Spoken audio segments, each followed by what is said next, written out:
Okay, we have two types of estates. We have freehold estates and we have leasehold. In this video, we're going to talk about leasehold estates. A leasehold estate arises from the execution of a lease by a fee simple owner.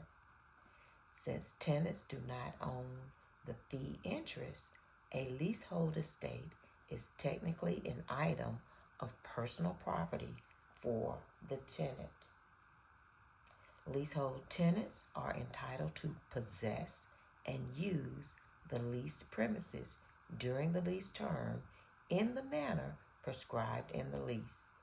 They also have restricted rights to exclusion. So when you think about leasehold, know that there is a lease involved. And we're going to talk about the different types of leaseholds. Estate for years, periodic, estate at will, and estate at sufferance. Estate for years is going to be for a specific stated duration per lease. Lease expires at the end of the term. Example, 5-year lease, 90-day lease, 6-month lease.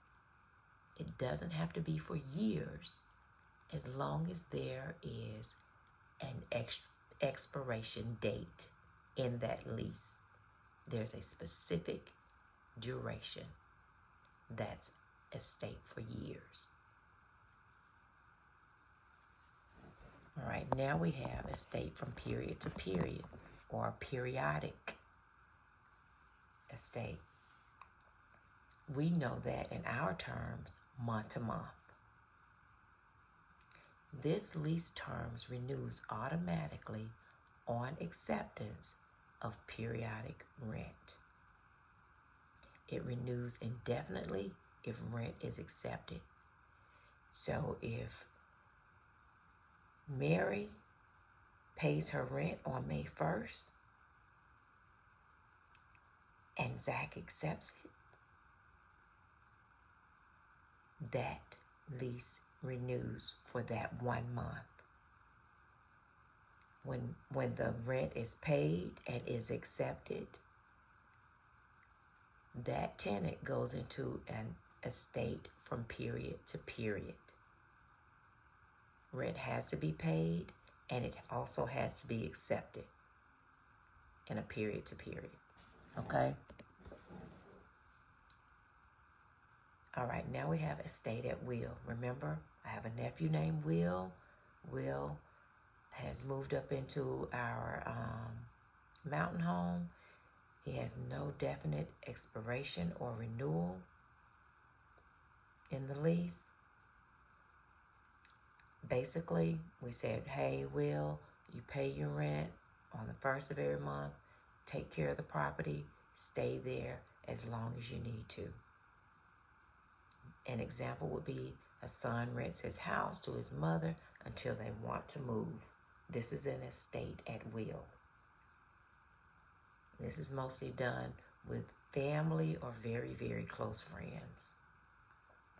An estate at sufferance. Think about the landlord is getting ready to suffer. The tenant stays in the property against the landlord's will. Usually this happens after the lease has expired or there has been an eviction.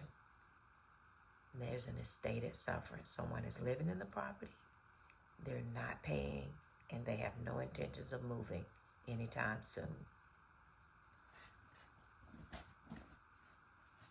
Okay, so those are our those are our 4 leasehold estates. Remember that each estate has to give written notice if they are going to move. Of course, the estate at sufferance is not going to give notice because they're not even abiding by the laws. But if it's an estate at will, there's a specified date. They do not need to give notice. Period to period estate, an estate at will needs to give notice.